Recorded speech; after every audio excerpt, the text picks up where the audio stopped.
So we're going to start with our recipe. So your ovens should be preheated to 375. If you haven't done that, please do that now.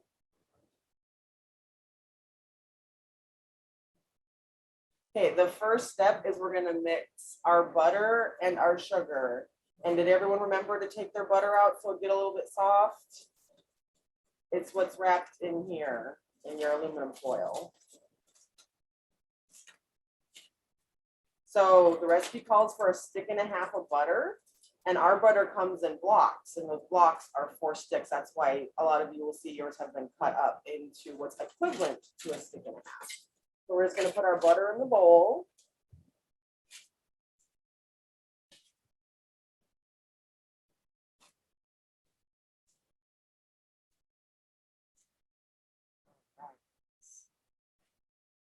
And we're going to what's called cream it with our sugar. That just means we mix it up really good until it looks creamy. So your white sugar and your brown sugar are mixed up in the same bag. Does anyone know the difference between white sugar and brown sugar? Have we talked about that at all? Okay, so white sugar is the sugar that we typically see. Brown sugar has a little bit of molasses added to it. It gives it that soft texture and a little bit of a different flavor. So we're gonna go ahead and dump all of our sugar in with our butter. Okay. See that in my bowl. And then we're going to just take our spoon and mix it up really, really well until it's all combined together. And it looks like there's no sugar and no butter, just butter mixed with sugar. You might have to kind of rub it up against the edges to smush the sugar into the butter as it's starting to get mixed up, and it'll look really clumpy at first, but it'll all come together as we work with it with the spoon here. So a lot of times folks like to use their hands for mixing when they're cooking, and that works really well a lot of the times. But if you're doing something like this with butter, the heat of our hands can actually melt the butter a little bit too much. And so if our butter doesn't need to be melted, then we don't want to do that. So how's everyone's looking? Is it coming together for you? So here, I'll show you what mine looks like after a little bit of mixing. So it's kind of one big lump of sugar butter. How's everyone doing?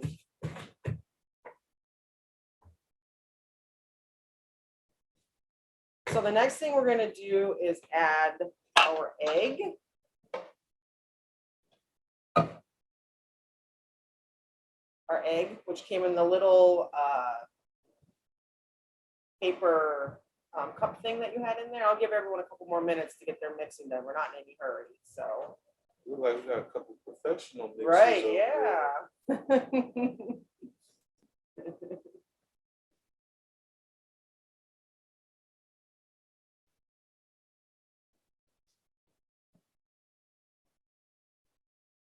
So if it seems like your butter is still kind of clumpy with your sugar, just keep mixing. It'll take it a minute sometimes, but it'll all get together the more you work with it. Guys look like you're doing an excellent job. Yes. I feel like when you have the reward of chocolate chip cookies at the end, it's all worth it, right?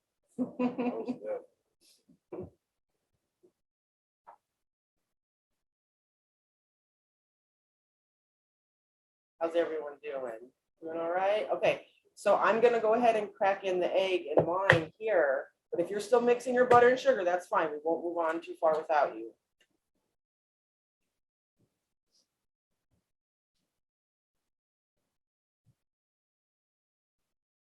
And then once we have our egg in, our vanilla is 2 teaspoons in the little cup here. And there's 2 kinds of vanilla. There's vanilla extract and imitation vanilla. This is vanilla extract, which has a little bit more of an authentic vanilla taste. So it'll make our cookies extra delicious today. And that can just get dumped right in with your sugar and butter mixture. And then we're gonna mix the egg and the vanilla in, and it'll look like it doesn't want to mix up at first, but it's the same as when we started with our butter and our sugar. You just gotta kind of keep working at it, and eventually it'll all get mixed in together.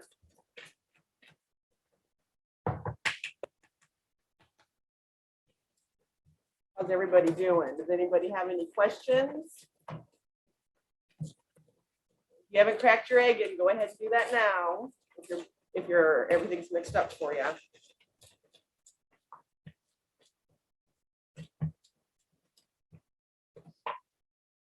Oh, we got a fancy mixer out. I thought I knew I'd seen some professionals. over Yeah, there. we do have some professionals here.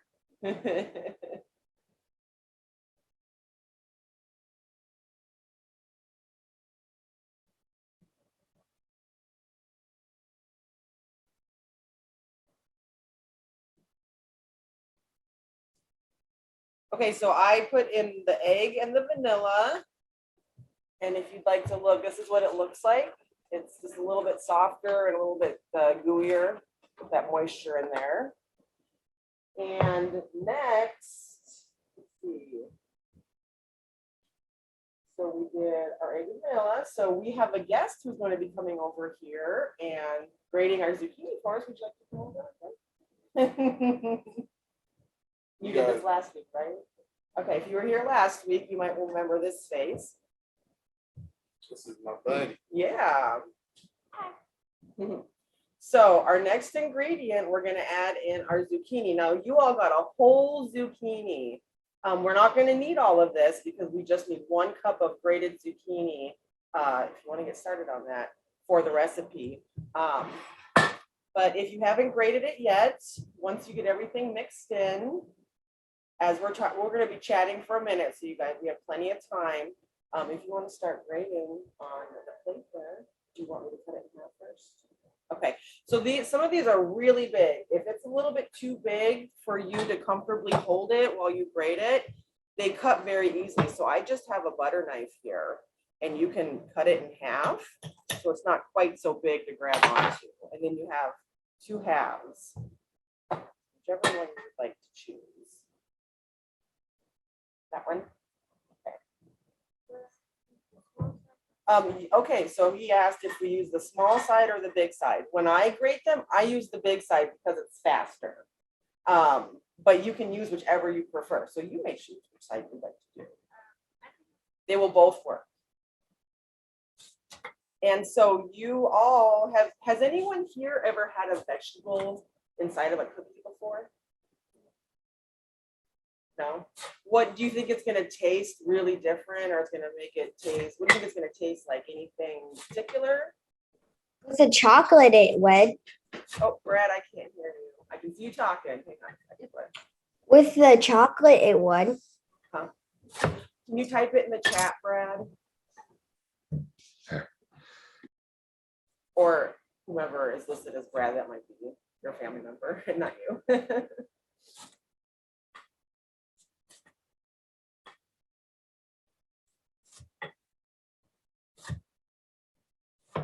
So adding vegetables to baked goods, you know, we think of things like carrot cake and banana bread, which banana is a fruit with the chocolate. Right. So zucchini, if you who here has anyone here eaten zucchini before by itself? You have raised your hand. Yeah, I see a couple of hands. Great. So zucchini has a very mild flavor, right? So when we add it to something like this, it adds all the nutrition and the fiber and the nutrients of zucchini without tasting like you're eating a lot of zucchini. How's it going? You're grading. It's going good? Okay. Awesome. Doing an excellent job. Yes. So I also wanted to talk about, since everybody got a whole zucchini and we're only needing a cup of grated zucchini, does anyone have any ideas what they could do with their leftover zucchini? If you do, if you can put it in the chat.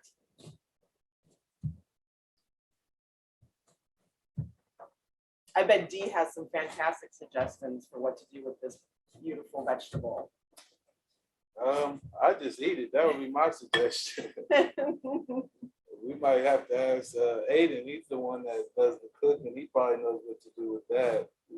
But I would ask you guys, what dishes have you had zucchini in? Or could you put in the chat some dishes that you've had zucchini with before, or any other vegetables that they might cook with zucchini?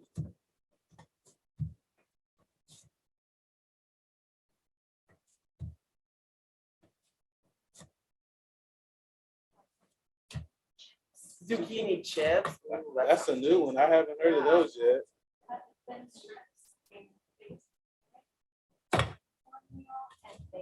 That sounds good. Ooh. That sounds good.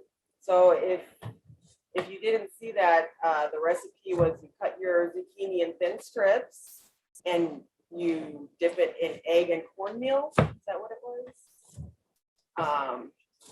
And then you bake it. So that does sound tasty. So with your extra zucchini, I would suggest, if you've never tried this, take a little slice off and try it raw. How's it going here? Good. Okay. If you've never had raw zucchini, it's kind of sweet tasting. You could put it in a salad, or if you could slice it thinly like a cucumber that you would dip into dip like hummus or something like that. It's very yummy. You can cut it into slices or into strips, and you can cook it in a saute pan with a little bit of olive oil, salt and pepper, some garlic, onion, things like that. If you like those things, whatever you like, basil, thyme, whatever herbs that you like or seasoning that you like. You can cut it and bake it in the oven in the same way with whatever seasoning that you like, and that makes it a little bit crispy too. But so I encourage you all to take the rest of your zucchini and find a way to incorporate it in the next few days here with one of your meals. My favorite way is on the grill. If anyone here likes to grill when they're cooking, you can just cut it into whatever shapes you like and throw it on your grill with some salt and pepper, and it's really yummy like that. So, all right, how are we doing on our grading? So, well, we need a cup's worth, so we're going to see what we got here. So we have a measuring cup. So what we're going to do is take what we have graded, and we're going to need a little bit more than that. If you need some help, let me know. So if you have your 1 cup measuring cup, we're just going to kind of put it in there and tap it down slightly. We don't need to pack it in up to the 1 cup level.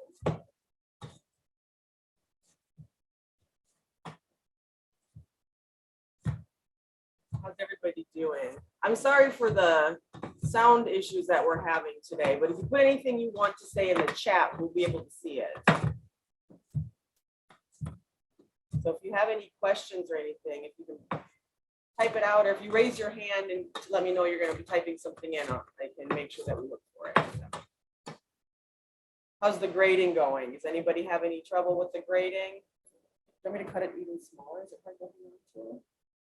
Okay, let's try. I was gonna say, you want me to try it out a little bit? Good. All right. Yeah, I know some of the zucchinis were really big, so it's exciting that you guys will get some extra vegetables to try out this weekend. These, let me give it a shot here.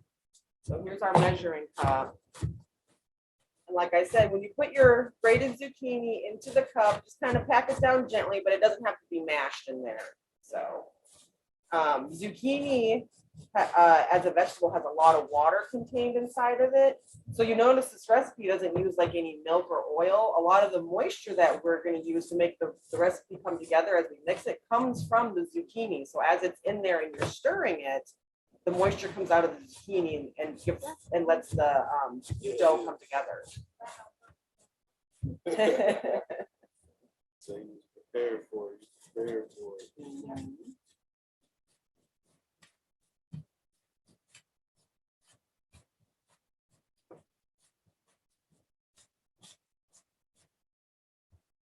Okay, so what if you've got your zucchini grated, you dump it right in with your your sugar, butter, vanilla, egg mixture. It goes right in there first before we add the flour. So if you've got everything mixed up, go ahead and dump your zucchini in. And then give that a good stir.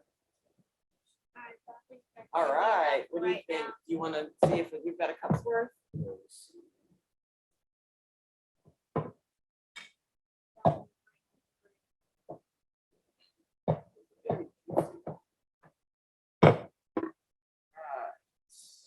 Maybe a smidge more, like an eighth of a cup's worth, maybe.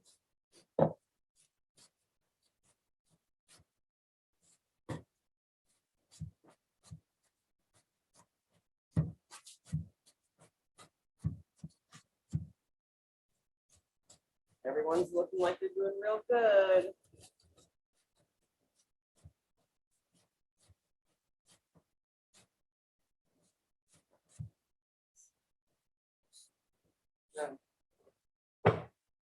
Okay, so. That's looking good. I think you're right. So we've got our cup of grated zucchini there. Would you like to dump it in? Yeah. We're going to pour it right in with our mixed butter and sugar and egg and vanilla. So, and then just mix that all together. You're just kind of trying to combine the butter mixture in with your zucchini.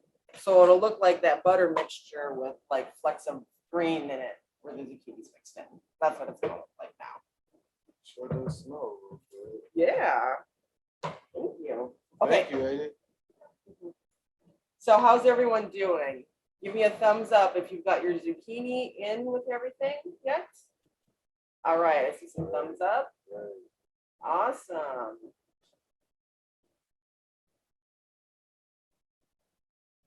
Right. Good. Okay.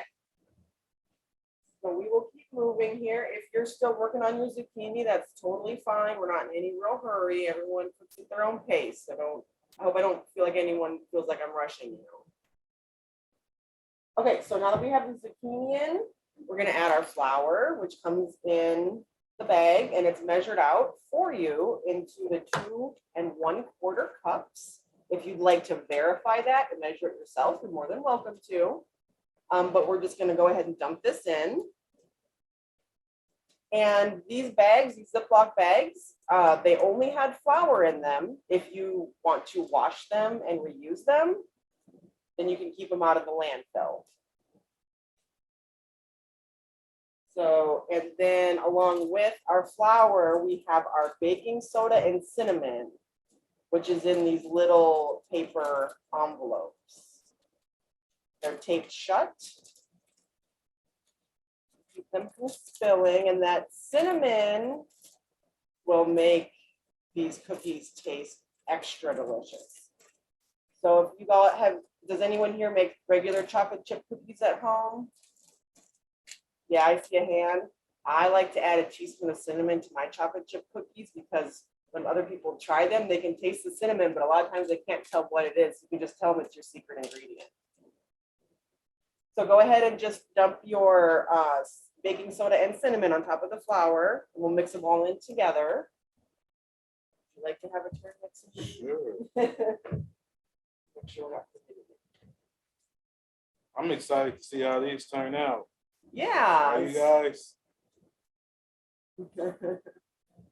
So once your flour and everything is, it's going to be a little harder mixing because we're mixing dry ingredients in with wet ingredients, but it's like the other ones. The more you mix it, the more it'll mix together. So we're going to get it until it's almost completely mixed, and then we're going to add in our chunky goodies. So get it mixed up almost completely, and then we'll add in our extras.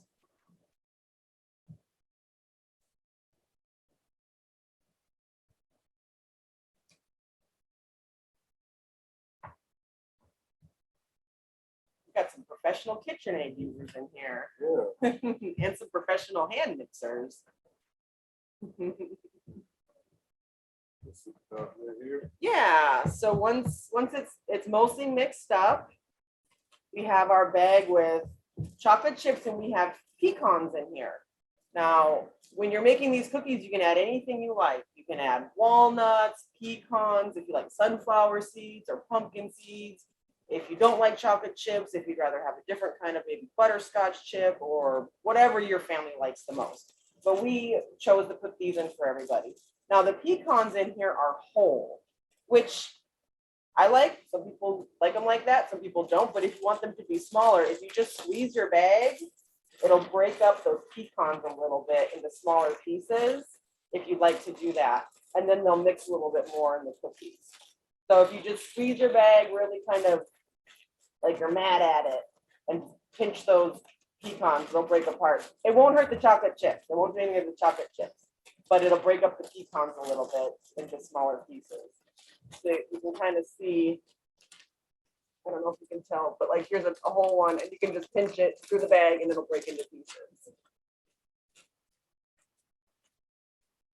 Or if you want to keep them whole, you can absolutely do that too if you like. It's all up to you and how you want your cookies to be. How's everyone doing? Looks like everyone's doing real good. You want to come and add this? No? Okay.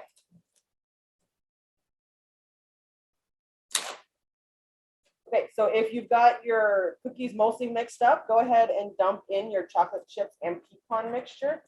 Now, these are measured out for the recipe of a cup of chocolate chips and a half a cup of nuts. If you like less chocolate chips, you can add less. So we're going to dump those in and give it another mix so they're all mixed together in there.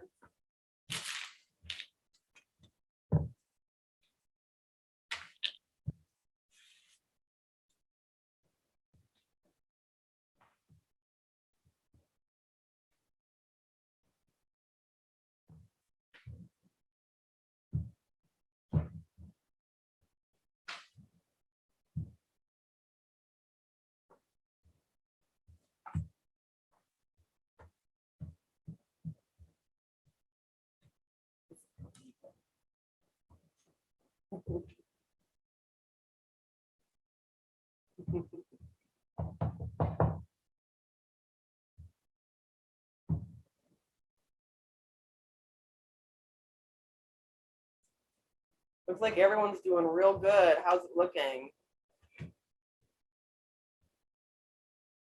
Good. So when you have your batter, I know a lot of times you want to taste the batter.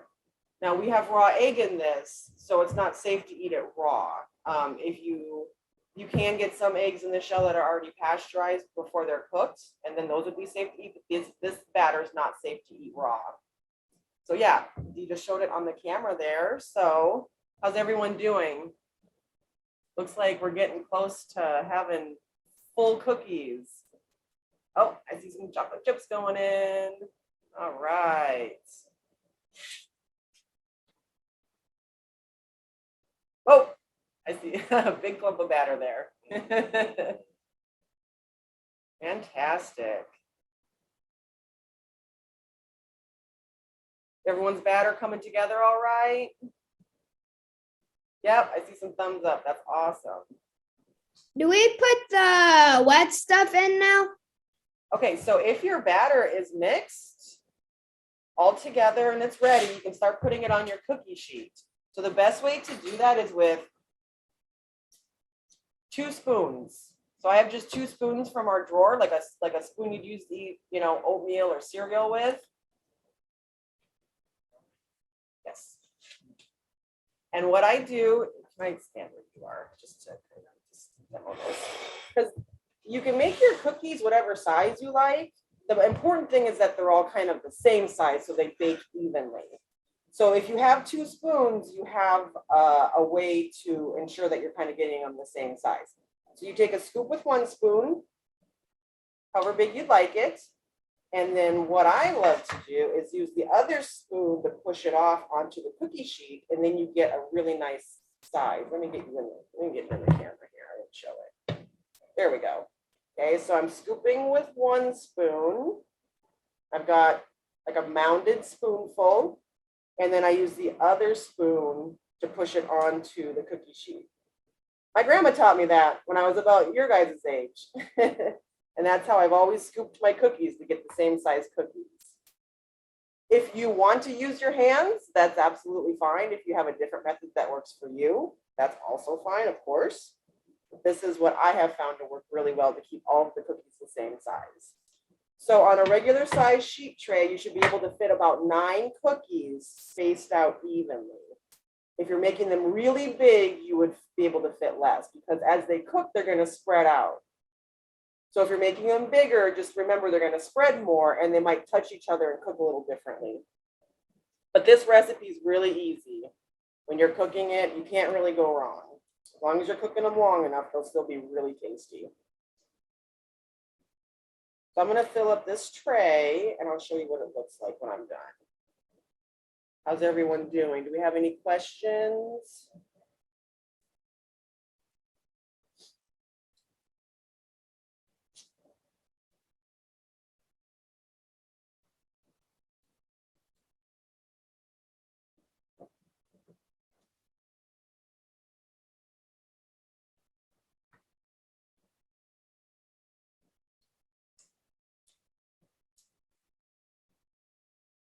All right.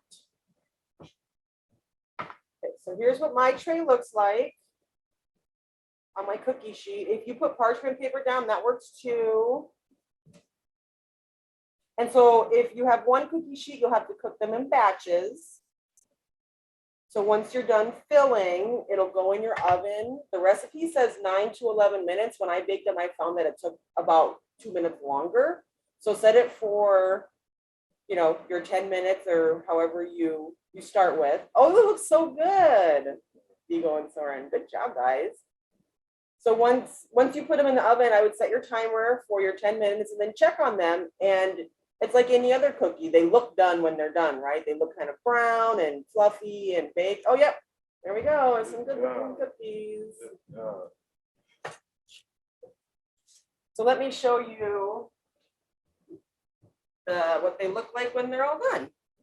So here is a plate of them. Oh, hold that, Dee. And that's what they look like.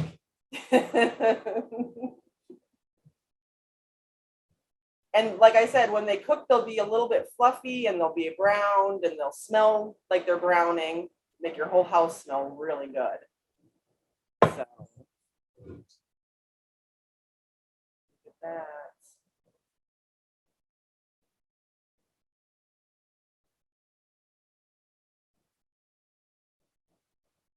Yeah, when your cookies are done, don't be like me. Knock them over. It happens.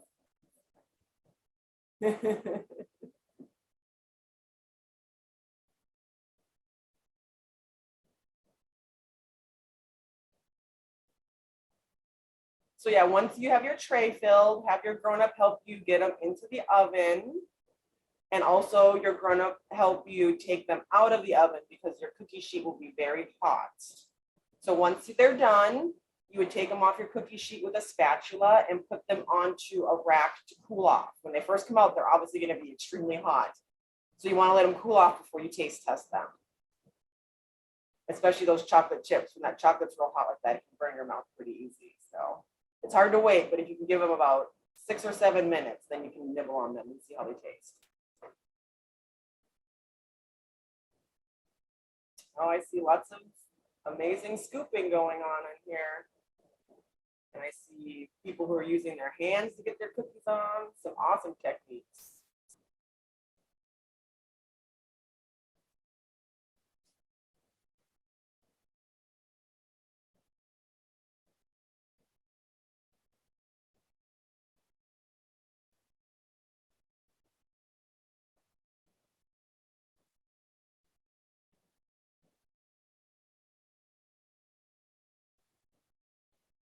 Yeah, so I encourage everyone to, when their cookies are done and you get a chance to taste them, if you can share them with family, with your friends, with your neighbors.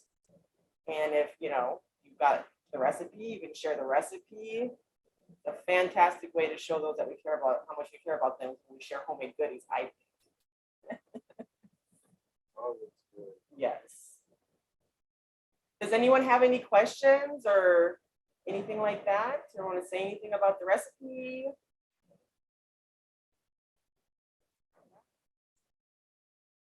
If you have any final questions or comments, go ahead and put them in the chat. I know some of you have some sticky hands. If you have a grown-up around, who could type it in the chat for you. And I want to remind everyone about that leftover zucchini. Don't forget about that. It's definitely a delicious addition to some of your meals this weekend. So, and I'd love to hear if you guys, whatever you do with the rest of your zucchini, if you could let us know, whether you send us a message on Facebook or remember to tell us during the next Book and Cook event. We'd love to hear what you do with the rest of your zucchini and how your family tried it out. So the next recipe is what? The next recipe is dumplings. That'll be a fun one. No, I saw one excited face. So. Yeah, we definitely want to thank our friend that came and helped us out today, Aiden. Thank you once again, partner. Yep. All right. Are we set then? Okay, if nobody has any last minute questions, thanks for joining us today and can't wait to hear how you guys enjoy your cookies. So if you want to let us know after you try them how they were, or let us know next event how they were, we'd love to hear about it. Yeah, I'm anxious to hear how you guys' cookies turned out. Yes. I can't wait to try one myself. So. All right, guys, thank you so much, and we hope you enjoy the rest of your weekend. Bye. Bye.